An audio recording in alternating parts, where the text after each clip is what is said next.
மானே மயிலே மரகத குயிலே தேனே நாம் பாடும் தெம்மாங்கே பூவே பொழுதே பொங்கி வரும் அமுதே காதில் கேட்டாயோ என் வாக்கே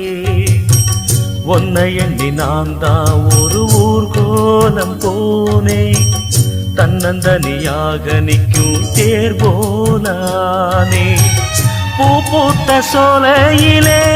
பொன்னான மாலையிலே நீ வந்த வேளையிலே மயிலே நீர் பூத்த கண்ணு ரெண்டு நீங்காத தாகம் கொண்டு பாடும் பாட்டு குடகு மலை காற்றில் ஒரு பாட்டு பாடுது இந்த பைங்கிளி